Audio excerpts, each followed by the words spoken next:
Un amigo de Daniel Sancho. Se han vivido muchos episodios violentos porque cuando consumía perdía el control. Han localizado a un amigo de Daniel Sancho que nos cuenta cómo era su vida antes de ser acusado del crimen de Edwin Arrieta. Asegura que consumía distintas sustancias, que esto le habría provocado episodios violentos y asegura que recibía dinero gracias al yachting. Según su relato, siempre buscaba bulla, y hasta un choque en una discoteca podría ser sinónimo de una pelea. Quería problemas con todo el mundo. La vida nocturna era el momento y el lugar idóneos para que Daniel Sancho sacase a relucir su lado más desenfrenado y más oscuro.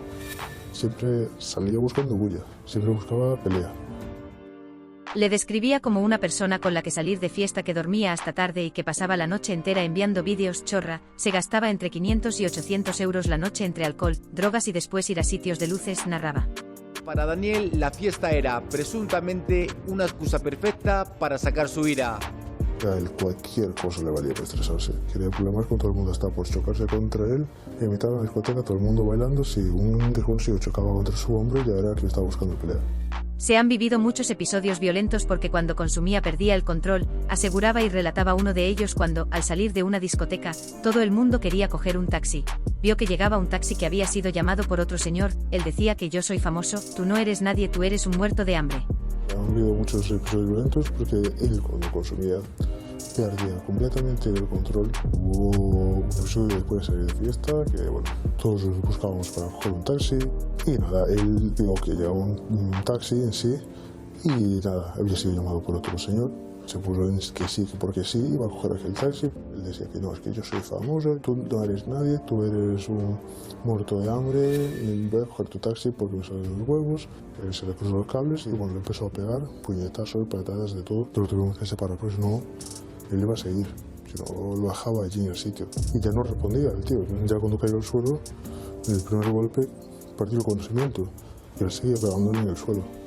Se le cruzaron los cables y le empezó a pegar, narraba, asegurando que les tuvieron que separar. Él iba a seguir, ya no respondía, el tío cuando cayó al suelo perdió el conocimiento.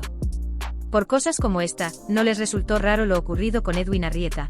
Cuando vimos lo que pasó, lo único que me sorprendió es que estuviera en Tailandia. Dijimos normal, no era de extrañar. ¿Daniel Sancho hacía yachting? ¿Pero cómo conseguía el dinero para este alto tren de vida? Parece que derrochaba grandes cantidades de dinero y, según este testimonio, una de sus fuentes de ingresos era una app. Habló de cómo estaba ganando dinero con el tema del yachting. Se trata de un término que significa gay por pago, en el que un hombre heterosexual mantiene relaciones sexuales a cambio de dinero. Presumía de que era hetero pero hacía esos encuentros porque le daban dinero por tener tonteo, mensajes, videollamadas, fotos de los pies y cosas así con otros hombres por dinero y después sexo, pero que él era hetero.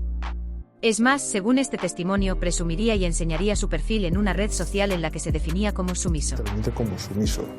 Todo, según afirma este testimonio, por puro rédito económico. Decía, no, es que es por dinero, son negocios, no tiene nada que ver la parte personal y lo que sienta yo.